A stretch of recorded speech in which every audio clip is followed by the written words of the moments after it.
दोस्तों, हम लोगों को हमेशा लगता है कि पुण्य कर्म करने वालों को स्वर्ग की प्राप्ति होती है तथा पापी, नीच, क्रूर लोगों को नरक में जाना पड़ता है, लेकिन आप गलत हैं। इस कथा के माध्यम से हम आपको बताएंगे कि स्वर्ग में जाने का असली हकदार कौन है और वह कौन से कर्म है जिससे आप सारे कष्ट और पाप समाप्त हो जाते हैं। तो आइए दोस्तों जानते हैं इस पवित्र कथा के माध्यम से। दोस्तों, एक बार धरती लोक पर 4 व्यक्तियों की मृत्यु एक साथ हुई थी। वे सभी लोग विचारों में अलग अलग प्रदेश के रहने वाले थे, लेकिन संजोग से ही उन चारों का अंत एक ही समय पर हो गया था। एक ही समय पर यम के दूत उन चारों को लेने के लिए आए थे। मरने वालों में एक तो इसी प्रदेश का राजा था, दूसरा बड़ा धनी व्यापारी था, तीसरा एक पूजा पाठ कराने वाला पंडित था और चौथा गरीब मजदूर था जो दिन भर मेहनत करके अपने परिवार का पालन पोषण करता था। चारों की आत्माओं को लेकर यमदूत मृत्यु के देवता धर्मराज की सभा में आकाश मार्ग से चारों आत्माओं को ले जा रहे थे। जब यमदूत उन चारों आत्माओं को लेकर यमराज के सभा में पहुंचे तो उनके सम्मुख जाकर खड़े हो गए। वे चारों सोच रहे थे कि कौन स्वर्ग में जाएगा और कौन नरक में जाएगा। यमराज अपने आसन पर विराजमान नहीं हुए थे। उससे पहले ही चारों आपस में बातचीत करते हुए स्वयं को स्वर्ग का मिलना चाहिए यह कहने लगे।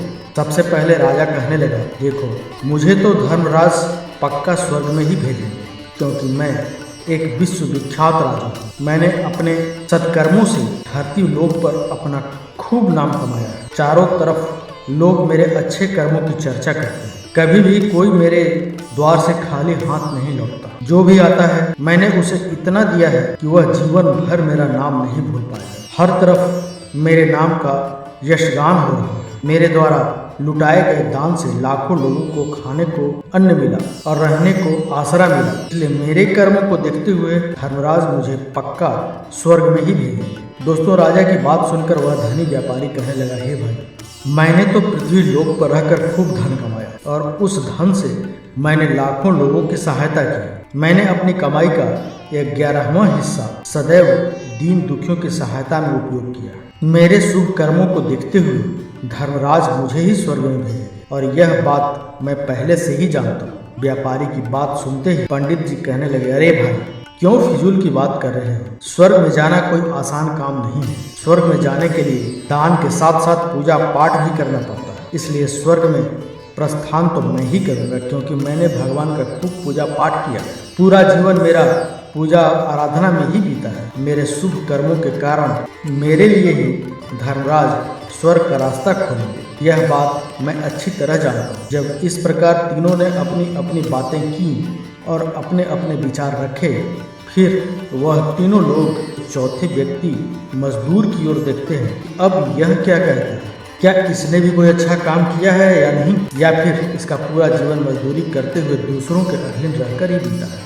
दूर उन सब की बातों को चुपचाप नीचे नजरें झुकाए वह मजदूर सुनता रहा और वे तीनों बड़े गर्व से अपनी प्रशंसा में जुटे हुए थे। तभी धर्मराज अपने साथी चित्रगुप्त के साथ दरबार में हाजिर होते हैं। चित्रगुप्त के हाथों में एक मोटी सी किताब थी जिसमें समस्त प्राणियों के कर्मों का लेखा जोखा लिखा हुआ था। धर्मराज अपने आसन पर विराजमान होते हैं। उसके बाद चित्रगुप्त ने राजा को अपने पास बुलाया और उससे पूछने लगे कि तुम बताओ, तुम तो धरती पर बड़े ही विश्वविख्यात राजा थे। तुमने अपने जीवन में कौन कौन से शुभ कर्म किए तथा कितने लोगों को दुख दिया है, कितने लोगों का भला किया है। मैं अपनी पुस्तक में यह देखकर फैसला करूंगा कि आप स्वर्ग में जाने के अधिकारी हैं या नहीं। तब बड़े गर्व के साथ राजा अपने कर्मों को बताता है, हे भगवान, मैं एक बहुत बड़े राज्य का स्वामी था। मेरा राज्य बड़ा ही समृद्ध और खुशहाल था। मेरे राज्य में दीनहीन गरीब लोग बहुत ही कम थे। सब मेरी छत्र छाया में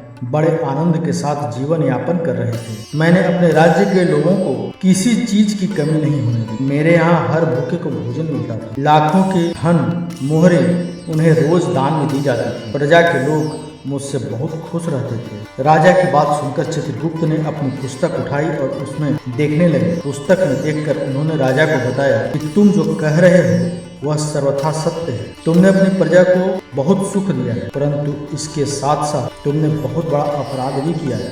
तुमने अपनी राज्य की सीमा को बढ़ाने के लिए जितने युद्ध लड़े हैं, उन युद्धों में हजारों लाखों की संख्या में सैनिकों ने अपनी जान दी। युद्ध लड़कर राज्य बढ़ाने से अच्छा था तुम अपने पड़ोसी देशों से मित्रता करके उनके साथ व्यापार करते। आपका राज्य तब भी समृद्ध और संपन्न रहता। तुमने अपनी प्रजा को नहीं, सैनिकों को सुखी बनाया, इसलिए तुम स्वर्ग के अधिकारी नहीं। यह बात सुनकर राजा चुपचाप पीछे हो गया। उसके बाद चित्रगुप्त ने व्यापारी से पूछा, आपने धरती पर कौन से अच्छे कर्म किए?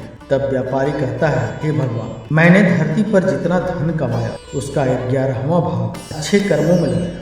लाखों लोगों को भोजन कराया, कई आश्रमों को दान दिया है, कई बेघर लोगों को अपने धन से भर दिया है, प्रत्येक तीर्थ में भंडारे करवाए। यही मेरे जीवन के अच्छे कर्म हैं। व्यापारी की बात सुनने के बाद चित्रगुप्त ने अपनी पुस्तक खोली, जिसमें उसके जीवन में सारे अच्छे बुरे कर्म लिखे हुए। चित्रगुप्त ने बताया, देखो, तुम जो कहते हो वह सत्य है। तुमने धरती पर खूब दान धर्म किया, पर तुम्हारा पाप यह है कि तुमने धरती पर जो दान धर्म किया है, यह तुमने उन पैसों से किया है जिसको कमाने के लिए तुमने बहुत झूठ बोला है, तुमने बहुत ठगी की है, कितने व्यापारियों को रास्ते से हटाया है। तुम्हारे इन कर्मों से अनजाने में कितने लोग बीमार होकर मारे गए, कितनों ने आत्महत्या कर, कितनों की मेहनत का पैसा तुम्हारे पास चला आया। उन सब लोगों की बददुआ तुम्हारे साथ है। तुम्हारा कोई शुभ कर्म नहीं है, तुम स्वर्ग में जाने के अधिकारी नहीं। चित्रगुप्त की बात सुनकर व्यापारी भी बड़ा उदास होकर पीछे हो गए।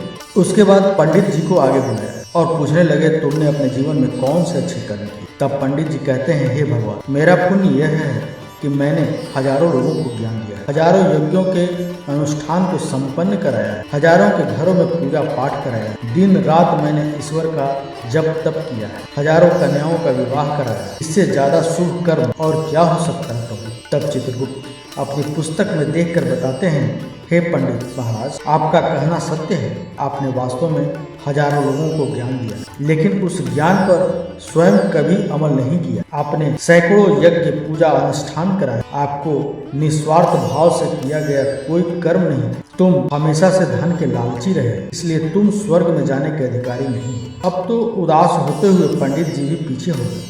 अब बचा केवल मजदूर। वह मजदूर यह सब देखकर बड़ा हैरान था कि अब तक वह जिनको इतना महान समझ रहा था, उनमें से कोई भी स्वर्ग का अधिकारी नहीं रहा। तो मैं कैसे स्वर्ग में जा सकता? मुझे तो स्वर्ग की कल्पना भी नहीं करनी चाहिए, क्योंकि मैं तो कभी पूजा पाठ जब तक दान करने के लायक भी नहीं था, तो शुभ कर्म कहाँ से करता? मैं तो मेहनत मजदूरी करके सारे जीवन अपने परिवार का भरण पोषण करता रहा। वह मजदूर यह सब बातें सोच ही रहा था, इतने में ही चित्रगुप्त ने उसे भी आवाज लगा दी और उससे पूछा, किंतु मजदूर तो पहले से ही कहने लगा, भगवान, मैंने धरती पर एक गरीब के घर में जन्म लिया था। दान हवन पूजा पाठ करने के लायक मैं था ही नहीं, तो उसमें शुभ कर्म कहाँ से करता? मैं तो अपने परिवार का पालन पोषण बड़ी मुश्किल से कर लेता। मैं जानता हूँ प्रभु कि मैं स्वर्ग में जाने का अधिकारी नहीं हूँ। मैंने धरती पर भी नर्क भोगा, आगे भी नर्क नहीं जाने की हैसियत रखता हूँ। किंतु हे प्रभु, यहाँ पर भी मेरी एक इच्छा है। मैं स्वर्ग में तो नहीं जा पाऊंगा, लेकिन मैं एक बार स्वर्ग की अपनी आंखों से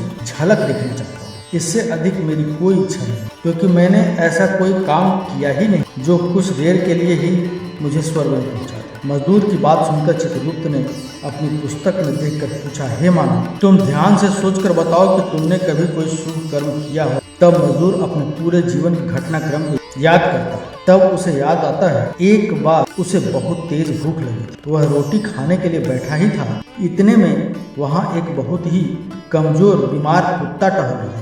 वह उसके पास आ गया, जो ठीक से चल भी नहीं पाता था। वह आकर उसके सामने बैठ गया और उसकी रोटी की ओर गौर से देखने लगा। उसने वह रोटी स्वयं न खाकर उस कुत्ते को खिला दी। उस दिन उसने पूरे दिन भर भूखे पेट रहकर ही काम किया था। मजदूर की बात सुनकर चित्रगुप्त मुस्कुराए और उसका हाथ पकड़कर बड़े ही सम्मान के साथ उसे स्वर्ग में लेकर गए। तो बोले, वास्तव में आप ही स्वर्ग में रहने के अधिकारी हैं। प्राणियों पर दया दिखाना ही सबसे बड़ा शुभ कर्म है। निस्वार्थ भाव से किया गया जन कल्याण के लिए एक छोटे से छोटा काम भी आपके सैकड़ों पापों को नष्ट कर देता है।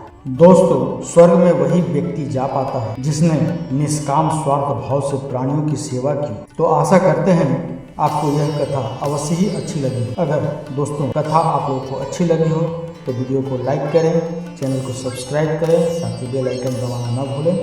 मिलते हैं अगले वीडियो में एक नई कहानी के साथ। तब तक के लिए धन्यवाद।